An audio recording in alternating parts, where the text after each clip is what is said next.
because you don't have the autonomy to let yourself go. You keep yourself in this really confused state, and that's perfect, because when you are confused and you are unsure and you don't know when, that's when they get you, and that's when they get to control your life. And they'll do it from a place of telling you, I want you to do better, and I know how to help you do better, and I'm concerned for you, and I see and I love you, and because I love you so much, I'm going to help you with your life. And they generally prey on people with difficult backgrounds, because as human beings, we need love, we need belonging. And so we are willing to trade that sense of love and belonging for control.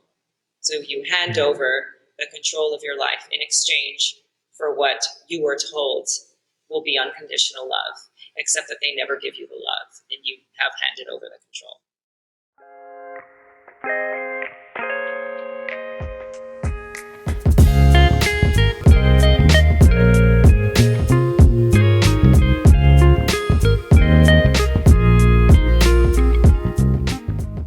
Welcome to a Broaderlenspodcast.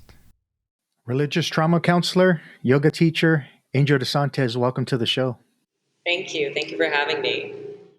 Thank you. When I first heard your story, I'm like, well, I need to get her on the show and have her share her experience, because I think it has a lot of power. I'm amazed, and it's profound, and it's really heart-touching at the same time.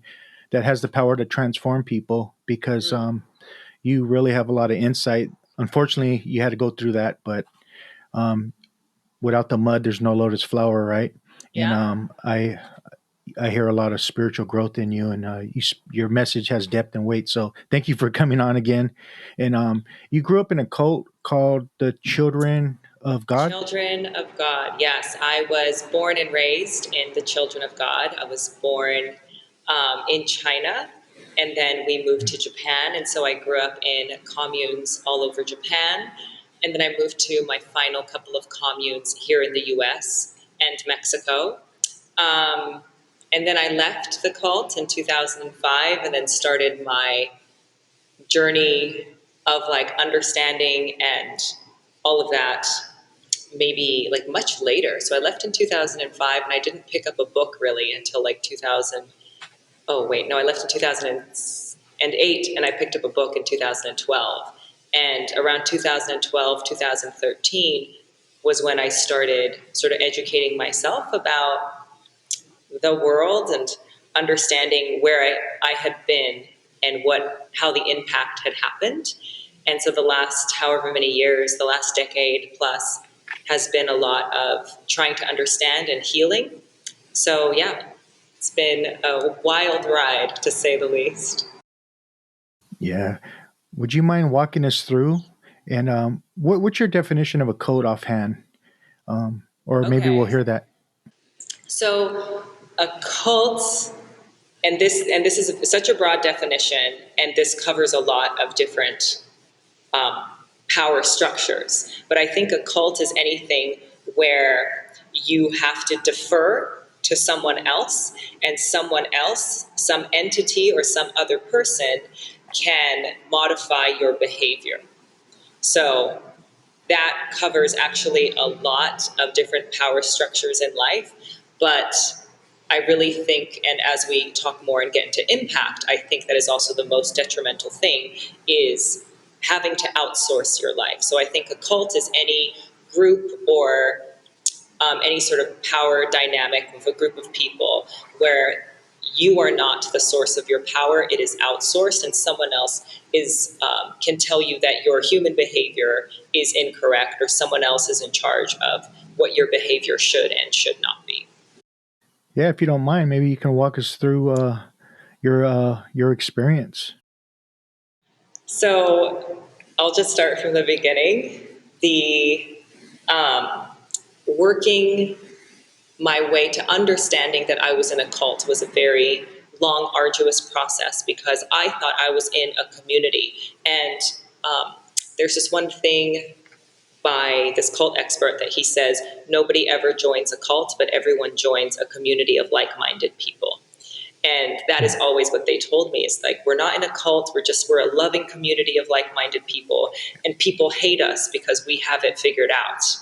And so that's always what I thought. And so the first time I heard of cults, it was that we are not this thing. These cults are bad. We are not that. We are a community of loving people. And so I was raised to believe, of course, that what I was in was utopia, and what I was in was loving, and it was where everyone else wanted to be, but we were in it. And like, I was chosen because I was special, and I was born into it because I was special. And so it's this whole indoctrination thing. And so leaving that was very tough, because I never wanted to leave, because I was like, this is utopia. This is what people try to get to. People try to find loving communities. People try to find these bonds that I feel of like, everyone is my family, everyone is my friend. And leaving that was really hard. And they also, of course, make it so that it's psychologically difficult for you to leave. And I did leave because I had a boyfriend at the time who later became my husband and then ex-husband. But he wanted to go to school, and you were not allowed to be educated past a certain point, past high school. And I didn't even get to high school. And everything was homeschooling. So when he wanted to go to college, he had to choose to leave, and he asked me to go with him. And so I was 23 and he was 21, and we left together. And I had a lot of shame and guilt at the time. And of course, you lose sort of your friends and your family, and you feel like you're disappointing them. And then I was also worried that God would have to come after me, because my whole life, it's like, God loves me so much that when I step out of line, he'll come punish me so that I get back in line, because that's how love works. So I had a lot of fear and worry that I was doing the wrong thing.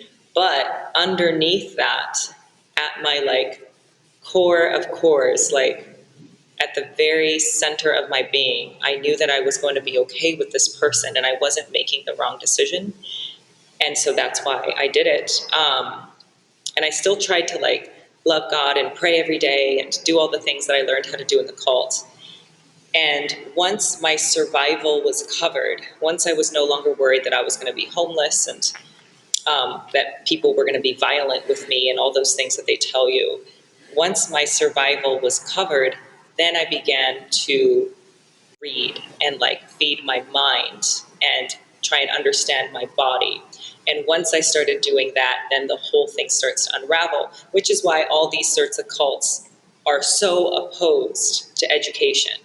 And so that's another like tell sign, is anyone or any group that is opposed to information is like the reddest of red flags. Because once I started getting this information, then you start to see things in a different light. Then I start to see that like, oh, maybe being held hostage in your own home and being abused is not utopia. Like maybe that's an incorrect thing. And then finding out that like, actually there are laws against this, because everyone else in the world agrees that this is a bad thing. And like, people are actually on my side, and people have escaped things like this, and people actually think that it's a good thing to leave these abusive relationships. And being raised as like a 5-year-old to be afraid of like gang rape when you go to sleep at night is not a good thing. And so then everything starts to crash. And then there's that moment where I realized that my entire worldview is wrong. All of my thoughts stem from incorrect places. And so now I'm going to have to dismantle my entire thought structure. And after my entire thought structure of deconstruction, reconstruction, now I have to do that spiritually. And now I have to do that again emotionally. So it is a very daunting task. And I think it's lucky that we don't know how big it is, because it can also be, you can look at it and it can crush you. The thought that like, I've wasted so many years of my life, and I deserved so much more than what I got. Or you can look at it and think like, I'm so happy I get the rest of my life back. And so that was really the thing that I really tried to focus on. And that was something that really continued to draw me out, is even if I have a bad day, I'm like, you know what, at least I'm not in a cult. That was always my like loop back of like, life is better now than it was, and that's good. And at least I'm not in a place where people are actively cruel to me and telling me that it's love. So yeah, that's a little preview of the journey. As you look back now Mm. with the broader lens within Yeah, yourself, a better understanding, yeah. and look back at the little girl that was stuck in this Mm. coat, like Hmm. how did that affect your brain development or create a harmful belief system, Yeah. which eventually turns into a prison, right, within Yes. yourself? Absolutely. I think I was very lucky because when I look back, I feel like I want to be protective of myself, and I think that is something new because I think earlier in life, because I was told from a very young age that I am a soldier and I need to uphold the standard and I need to like be a good man, basically. um, when I used to look back at myself, I was like, oh, that's my fault for being like, I was abused as a 5 year old because I was incapable of, defusing an adult man. And if I had been more intelligent as a 5 year old or a 7 year old, then I could have stopped it, but I didn't, so I deserved it. And I think now, having done enough education and self love to understand that, like, it was never my job. I should never have been put in that position. So I have a lot of love and empathy for my younger self. And it's very easy now for me to look back with a lot of love and compassion and walk myself back into those places and deconstruct the memory to take it out from how I remember it, where I remember it as like, oh, I wasn't capable and so I deserved it, and to reconstruct it to being like, there was nothing I could have done to deserve this. So I will release that sort of emotional charge in my state of like, I should have done better. And I will just remind myself that I was doing the best that I could. And that's always enough. And I'm proud of myself for doing my best in every moment. And there would have been nothing ever that I would have done in my life that would have deserved that sort of cruelty. So, really reframing that and understanding that there is nothing that you could have done in your life to deserve the cruelty that adults um, sort of mete out on children. And I think that was a very, very big deconstruction that was very important in order to move forward, because I did not deserve any of the cruelty that I received. Looking back, are you still connected with people from that cult, or do you still have friendships No, or relationships? no, because it is impossible for me. And I know some people who are out who still have relationships, and I'm very blessed in that all my siblings are out. Um, and I find it to be impossible for me. And that's not necessarily a good thing, nor is it a mark of good character. Um, so parts of me wish that I could be more empathetic to sort of understand and like lend a listening ear and maybe draw out, but I am not, because I don't find it to be a task that is worth the trade-off, like the emotional trade-off of staying in contact with people who exist in that state is not worth, for me, the exchange of energy. How about friends that are religious? Do you have a hard time? No, I no longer do. And I used to. I used to get obviously very triggered by it. And, Jesus for me and God for me were things that were exclusively used to harm and degrade my life. And so when people would be like, "Oh, I was talking to Jesus today," I would be like, "Well, Jesus is useless. Like, Jesus is ridiculous. He's made up, right?" And like, it would be really upsetting for me. And I would try to then save people from their own beliefs. And then I quickly realized, like, oh, like, I am now doing the thing that was done to me with the same mindset of like, let me save you from yourself. Um, and so again, I think as you're on the recovery journey, a lot of the recovery is figuring out which behavior you are still displaying that you learned from the people you claim to dislike or hate, and you claim to not want to be like. But if you grew up with them for your developmental years, you will display those exact behaviors. So I thankfully caught myself fairly quickly, and then really tried my best to understand that, like, of course, not everyone has the same experience of God. Not everyone has the same experience of Christ. But if you have a personal relationship with the divine, you can call it whatever you want. And if it allows you to become a more loving person, and it gives your life a purpose and allows you to be more gentle with yourself and with the world, then that's wonderful. And, if it's Christ, then it's Christ. And if it's God, then it's God. And if it's Buddha or the universe or the fox next door, like, amazing. But it's the energy, the divine energy of understanding that we are all connected, understanding that you deserve love and abundance, and that there is something outside of yourself that loves you and is on your side. Then I think that's wonderful, and you can call it whatever you want. So that's where I've ended up. Yeah, it takes a lot of courage to walk through, and it's a process. It's not like you have an awakening and everything's gone. I think just having that Yeah. moment of clarity you explained is a moment of another awakening, and I think a flower Yeah. opens up slowly, little by Oh my little, God.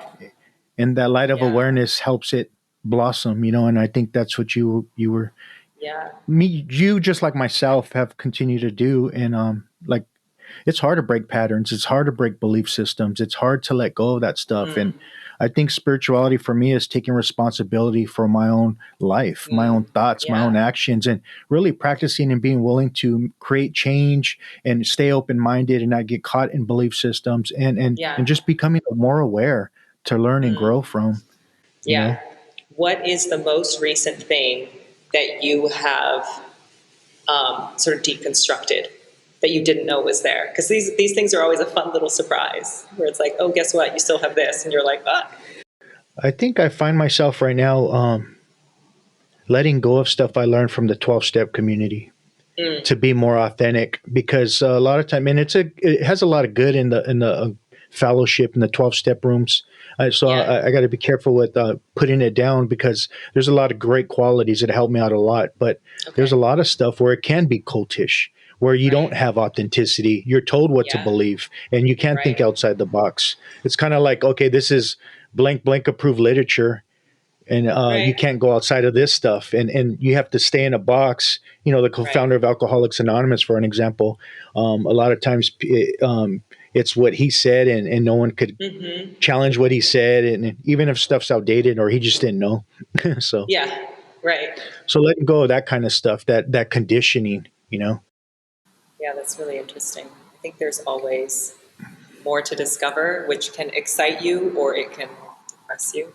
But it sounds like Yeah. you are, I think, and I think this is the thing that saves people every time, is this sense of curiosity and this Mm. desire to know more, because the world is for you and you have built in curiosity, because that is what makes life so interesting. So the more that you can go into that and just chase your curiosity and let everything else sort of fall away, like, the better your life becomes. It's hard. I Yeah. think it's hard because I've lost a lot of friends. So it's Mm-hmm. not a code, but it is in some sense. It's weird. Yeah. It's unconscious. I think it's an unconscious cultish, like, sometimes within the fellowship, because people don't want, if you don't think like me, you're not one of us. And then next, people Right. stop talking to you, they stop calling you, you're not going to speak at our in our group anymore, and so Yeah. on. So they shun you. And that could be harmful. So that was hard for me to That is harmful. continue to understand, but the Buddha helped me out, because he says you got to be Oh, willing to good. walk alone, and Yeah. I'm okay walking alone, but it is Yeah. hurtful sometimes. I ain't It's gonna so lie. hurtful. The thing that I have been understanding more and more is that life, obviously, it is a communal journey, but there are parts of the journey that you do with others, and there are parts of the journey you have to do alone. And so, Mm. and I think the lonely times come in the times of change. And so the loneliest times of my life, of course, when I first left the cult, because I didn't know anybody, like, literally in the entire world, I didn't know any systemites, anyone that was not part of the cult, I didn't know. So that was a very lonely period. And then also going again through my divorce was a very lonely period, because people thought that I should stay with him because that's what women are supposed to do. And also like moving to a city where like I moved to LA. I didn't know anyone here, but I just felt like being here. So in those moments of big transition in your life, those are the parts that you have to do alone. And once you have gone through those big changes, and then it, it's like shaking up a snow globe. Eventually it starts to fall, and as it starts to settle, then you are back into the section of the journey where you are with people again. And I think just understanding that that's just part of the journey. You do part of it alone and you do part of it with others. And at no point are you doing it incorrectly. You shouldn't be surrounded by other people for 100% of the journey, and you shouldn't be alone for 100% of the journey. But there is a texture to this life, and you're not doing it wrong. Going back to the way you were raised in a cult, what was your role? Did they give you a role? This is what a female does, like a Yes. specific role, and this Yeah, is what a totally. man is, and how you treat a man? Absolutely. So very patriarchal. I have a process called the patriarchal recovery process for a reason. But yeah, my role as a woman was to bear children and make sure that men were never upset with me. And so to clean the best that I could, to learn how to cook. And then they stopped educating me right when I turned 12. So I was 11. I turned 12, and then they were like, we're going to stop all your education. I was homeschooled in math and English up until that point, and I believe that was at like 5th grade.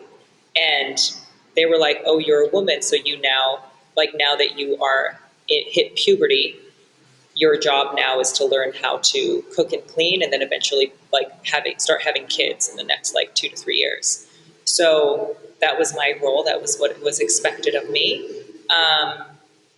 And yeah, and then the men were there to help guide the women and to help keep us in line and all that jazz.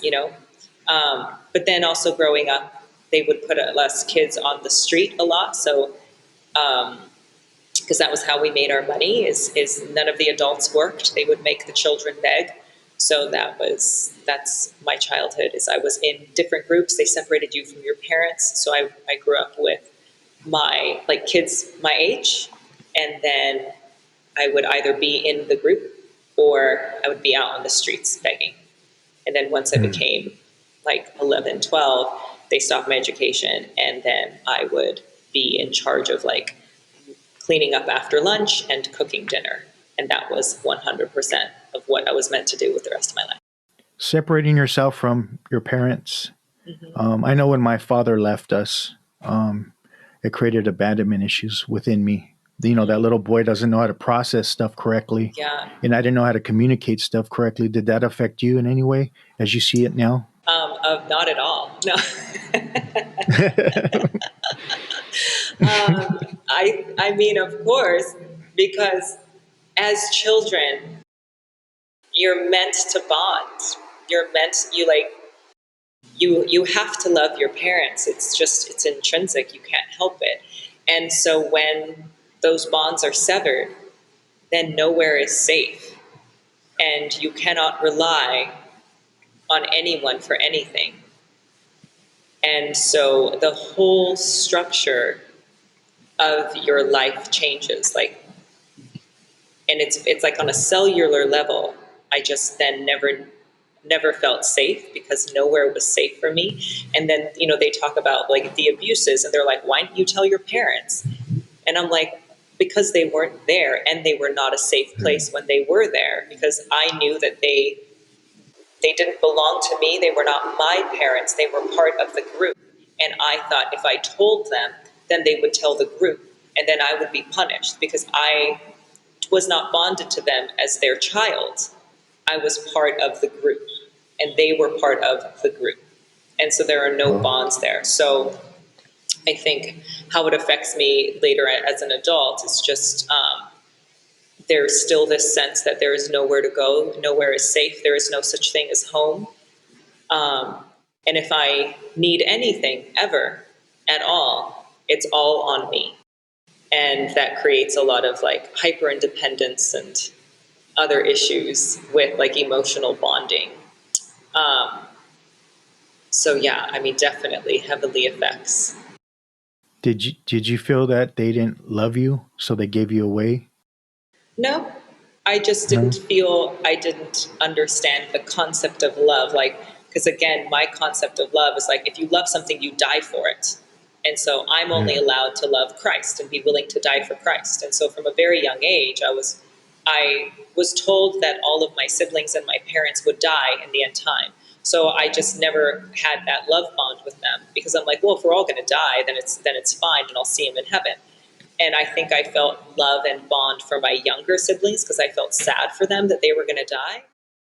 Yeah. As I look back in my life and I see that scared little boy, Mm, and try to understand and look at, continue to look at my behavior patterns and my emotional yeah. reactions on a daily basis, Hmm. I could see a lot of it, how it still affected me all the way until Yeah. adulthood. When my dad left, I had abandonment issues. I felt unlovable.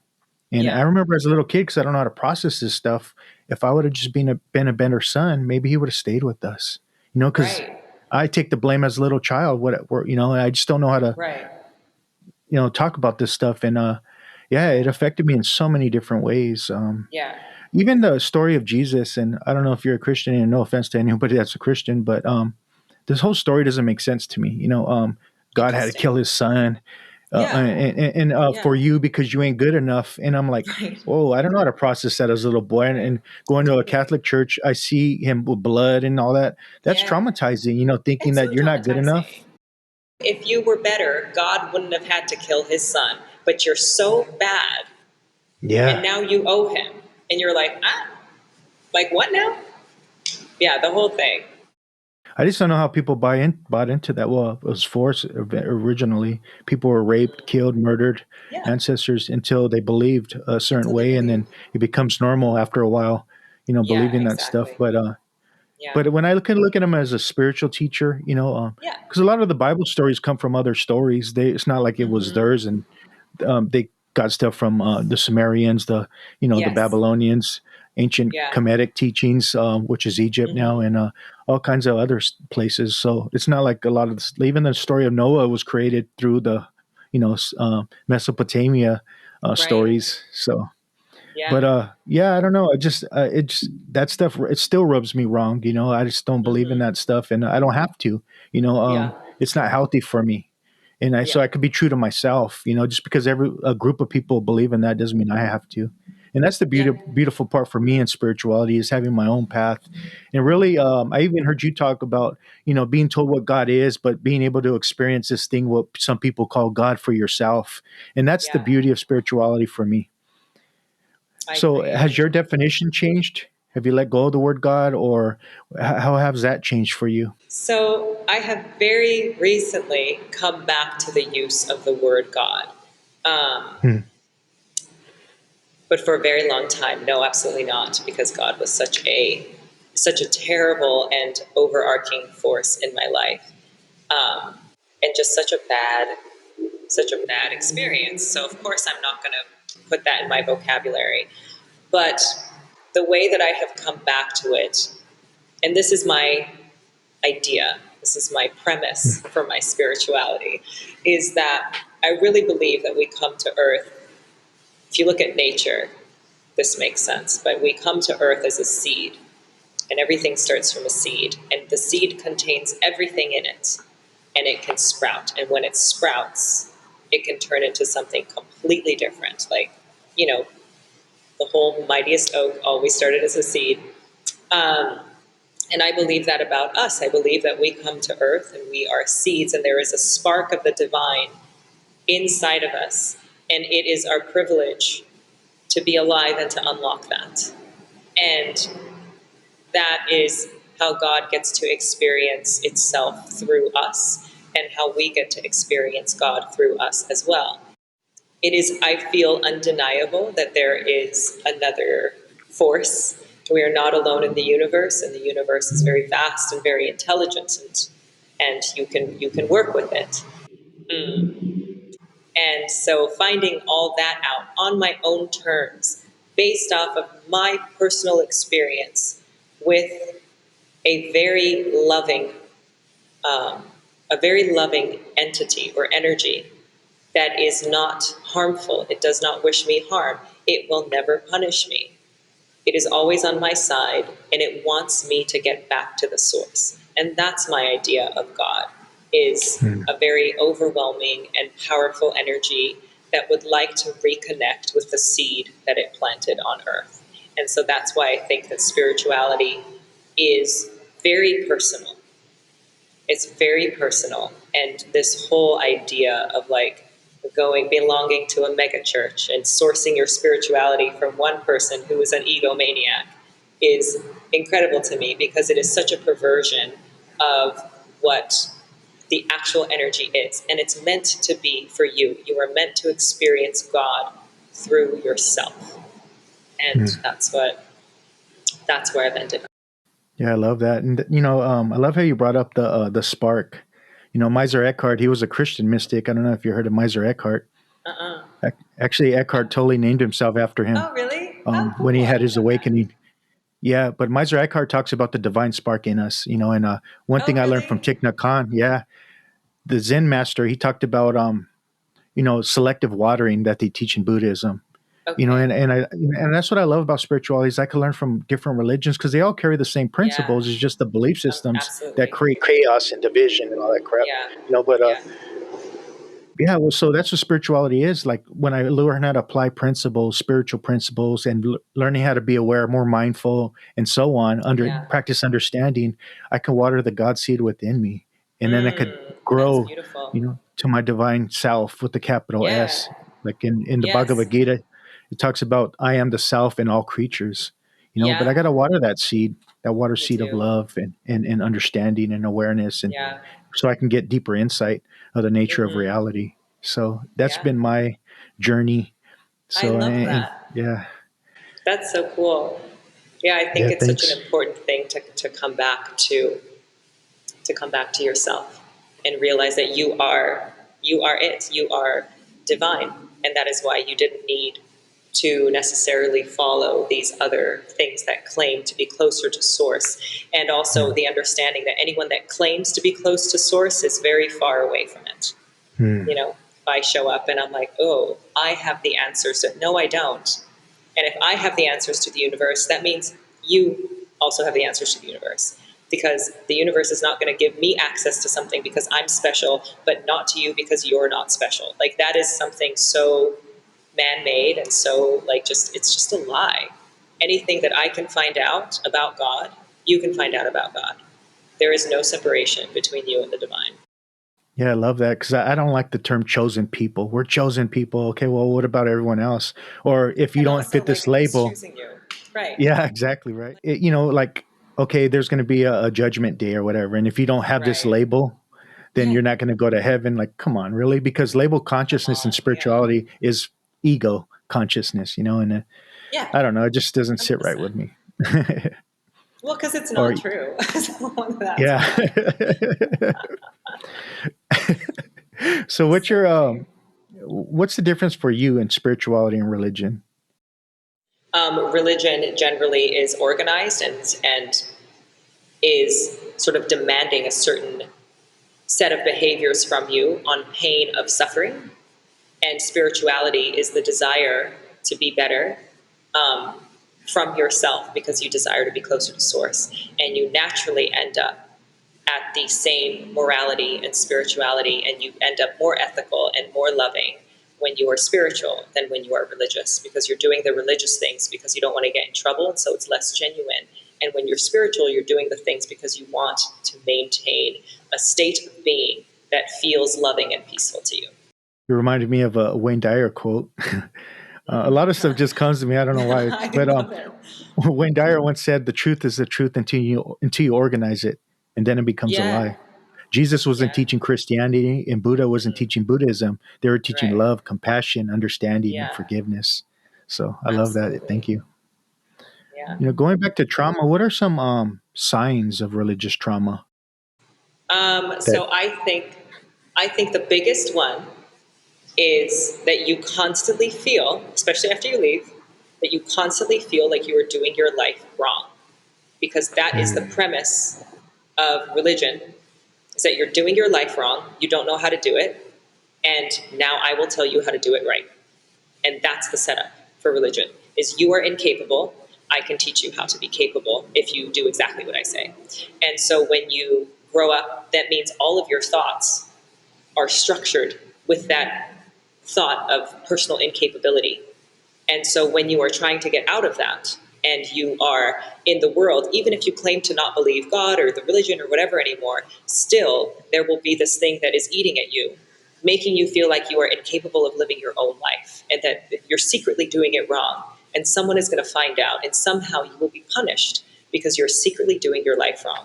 And I think that is that's the main detrimental mindset that religious trauma has, is that you're living your whole life wrong. That and black and white thinking, where everything is an either or choice. Those Wow. are the two main impacts of religious trauma, is the constant feeling of inadequacy, like you're doing your life wrong, and the inability to see gray, because it's like either I'm doing my life wrong or I'm doing my life right.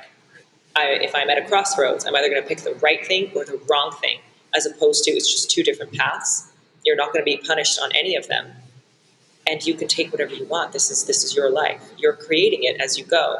There is not a right decision you will make or a wrong decision that you will make. There is just a decision and the fallout from the decision, and that's it. Wow. You got me thinking because I've talked to you before when I reached out to you, and I said I might have experienced a little bit of that in the 12 step community because they teach you that if you stop doing what they do, you're going to drink again, and to drink is to die. Yes, And right. that's And so, dangerous. so dangerous. And so then you end up dependent on their approval and their direction to live your life. And then they make you feel incapable of living your life correctly. And you're trying to latch your life onto them so that you need them in order to survive. Yeah, I started to see that as I started to, because when you start to water that seed, you get higher intelligence, you get deeper insight on things because that just happens because that's our divine, right?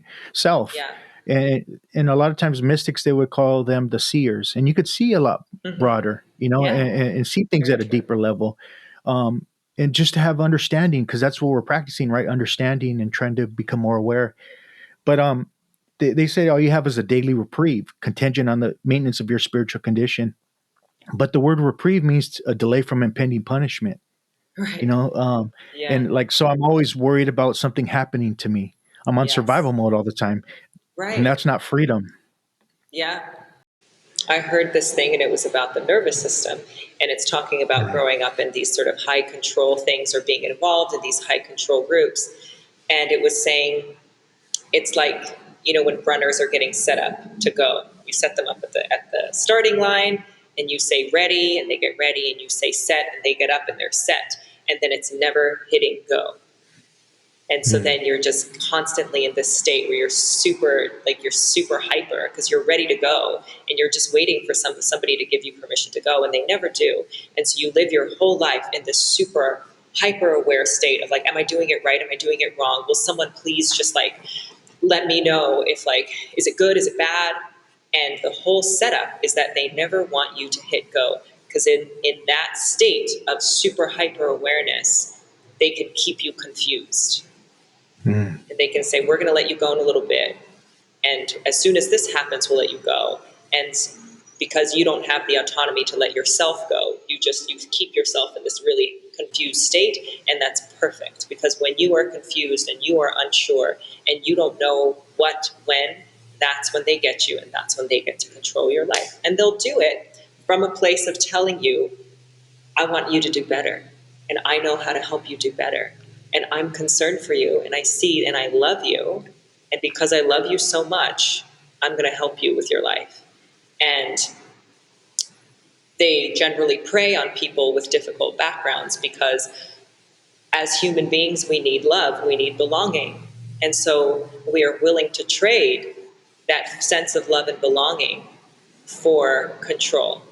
So you hand over the control of your life in exchange for what you were told will be unconditional love, except that they never give you the love and you have handed over the control. You even said black and white thinking earlier. And you either got to think this way because this is approved literature, or if you Right. look at this stuff, you're going to hurt people, you're going to kill somebody that's Yeah. trying to get sober or clean, Yes. and just like, okay, so I have to think in a box. I can't be authentic. I can't question things, even though science may be outdated from 1939. I can't Right. question any of that.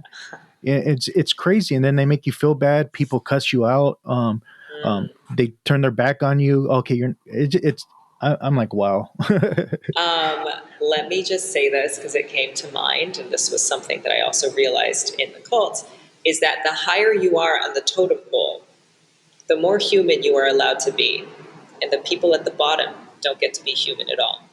So the leaders can make a mistake. The leaders can get drunk. They can yell at you. They can tell you you're a piece of shit. They can hit you. They can do whatever they want. And they're human, and they deserve forgiveness.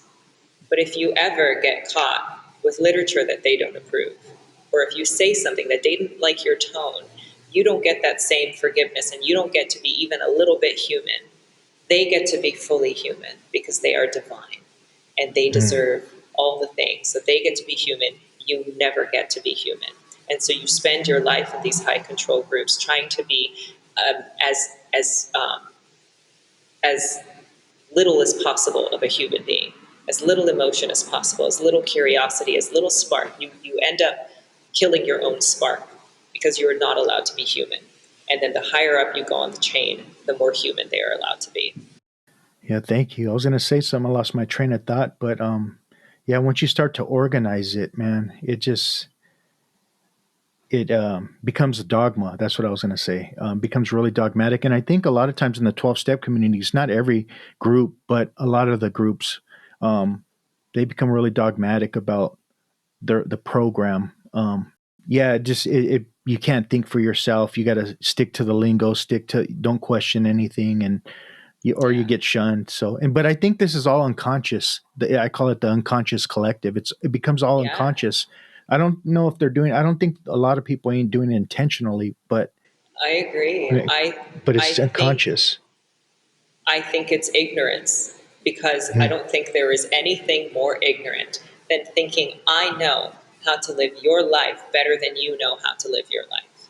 And it's the assumption that everyone else is too stupid to live their life, and you see how you can help them do it better.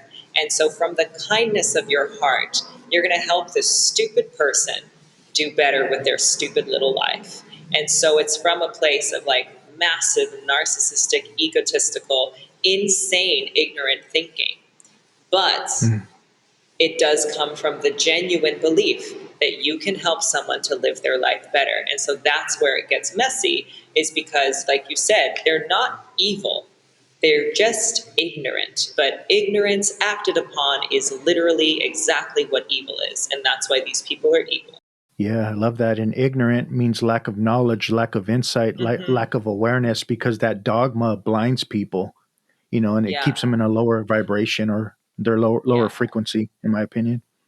And again, and that's why they hate education. They hate people Mm. talking about it. They hate this, which is just discourse, you know, but they hate it. And I'm sure there will be people who will end up on a list somewhere of like, you're not allowed to listen to this podcast, you know? And it's like, well, why? Is it because you love people who are ignorant? And if so, why? Why do you only like ignorant people? Isn't that interesting? You got into yoga. How'd you get into that? I got into yoga. I was on my honeymoon, and a friend at the time invited me to a class. And so I went, and I believed myself to be incapable of everything. And I went, and I knew I was going to do bad, and I knew that I was going to fail, but I was like, whatever, I'll do it. And then I realized that if I could exhale, I was okay. Because breath would always come in, but then I would hold it. And then it sort of clicked for me that if I can, when things get hard, I'm going to exhale. And I'm just going to focus on that. And I made it through the whole class. And I was like, huh, like I thought I was going to die the whole time, but I didn't. And as long as I exhaled, I felt okay. So then I was like, okay, this is something that I could do. And I got home and I started a home practice.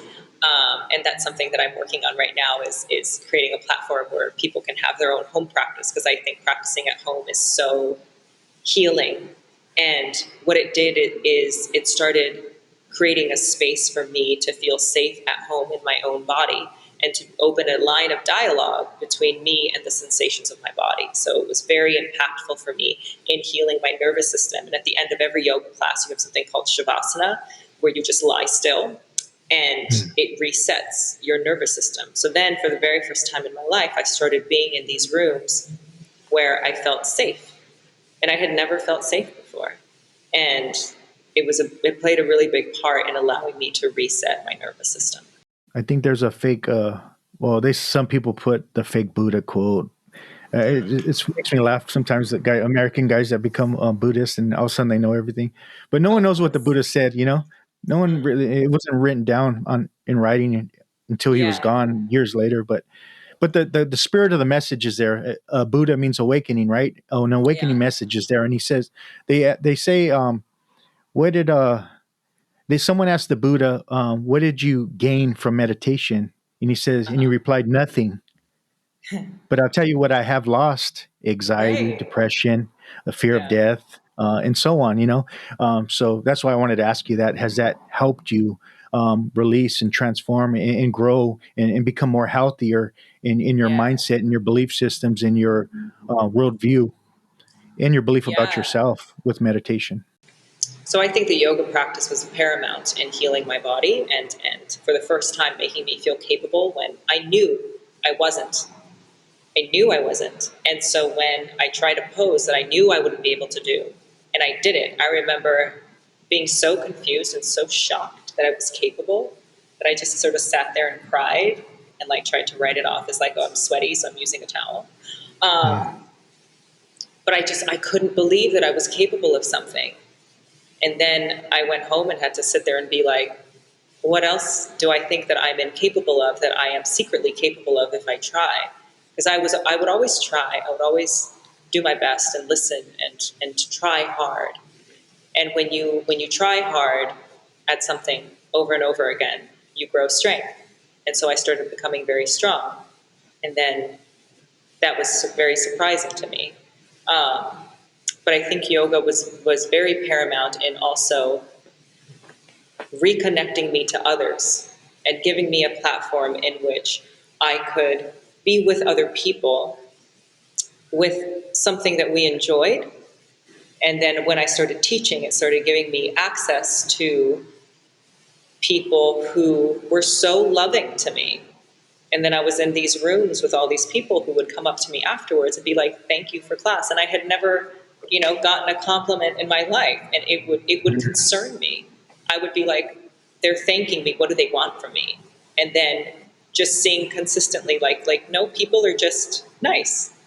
Like, people are just friendly for no reason. They don't need anything from me. They're just grateful. And it's okay to grow all sorts of bonds. It's okay to grow superficial bonds where you see someone once a week, you have like a little chit chat, and that's it. And it's also okay to meet someone in class and then become best friends with them.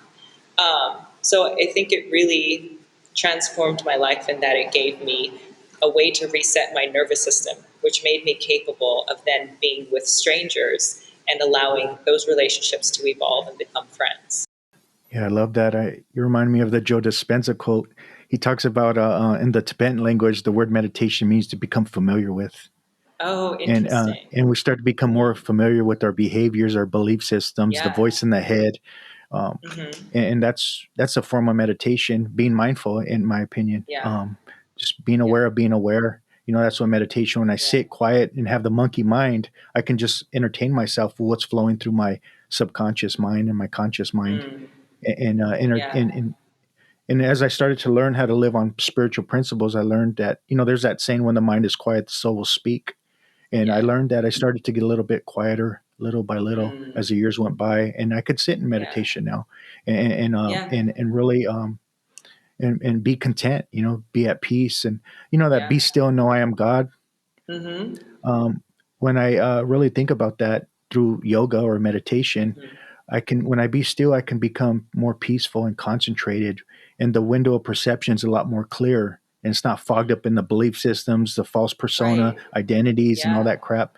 And to know Yeah. is to develop deep insight, awareness, and I could see things at a broader level, you know, through a healthy lens versus that negative belief systems because we see reality Right. through the screen of our thinking at times We do. versus Yeah. really just being aware. And know I am God. That's my true essence, that divine spark within me, like you talked about. So, Yeah. yeah, I love that. Yeah, Yeah. thank That's you. beautiful. Um, Meditation has been really interesting. It's been because, of course, at first it's like all the thoughts in your head, and then eventually it becomes conscious thought, and then it becomes mantra, and then Mhm. eventually you learn to sit and be unafraid of what will show up in the ether that is not your creation, but is better than what you can imagine. You started something called the process. Maybe you can let us know what that's Yeah. about. The process was just about the fact that it never ends. And I think during my healing journey, there were moments where I was like, am I done yet? Am I done yet? Like, when am I going to get to the thing when it's done? And that would be great. Wouldn't I love to get there? And then Mhm. realizing that, like, no, I'm never going to get there. It's a process. And so, how can I Mhm. make the process fun? How can I enjoy it and just learn that I am endless? And isn't that wonderful? Isn't it a great thing to forever be able to go internal and learn about yourself and about your connection to spirit and all of that, and to never be done? And, when we go to the other side, then we'll really know how much we didn't do. So the process was a concept that I came up with, that sort of came to me of, um, like, I got the picture of a compass and the idea of, like, north is the relationship to your goals, east is your relationship to your relationships, like all of your relationships. South is Mhm. like the work that we still need to do of, like, undoing blockages in our life, and then west being the relationship to yourself. And I was like, why don't we just go around the little circle every week and just go through the process and continue to look at the relationship to ourselves, our goals, our relationships, and our past, and just see, like, as we travel through this, what starts to unfold, what starts to unravel, and make it fun. And really quick, what does it look like working with you, with someone with religious trauma? Is it always Ooh. different? So I work less with people one-on-one these days, just because I've put so much on the YouTube. And then I also have the Mhm. courses. I have the religious trauma course. I have the patriarchal recovery process. I have sexual trauma recovery, and, like, learning how to reparent yourself. So that for me is really where I send people, because I've done so much work to sort of outsource that and do my best to give everything that I can. Um, but right now, I'm working on creating a website where people can come for a daily practice, because, again, the healing is not the one course you're going to do. The healing is not the one conversation you're going to have. The healing comes from the consistent belief and showing up for yourself. So, like, the consistent belief that you are worth this time to take out of your day, and whether it's movement or meditation or just being with yourself and, revealing your magic, it's showing up and being willing to show up for yourself. So I'm creating that space now where, hopefully it will be easier to host more people and a larger community, of like-minded people who come together with the belief that they are worth the time of day to learn how to ignite their own spark. Do you have any last words for anybody that may be experiencing religious trauma, some guidance? Don't believe everything that you think, because the things that you think have been taught to you by someone who was unable to see you. And I know how incredibly difficult it is, and how it can feel a lot of times that you are incapable of beating this thing, and you do not have to beat it.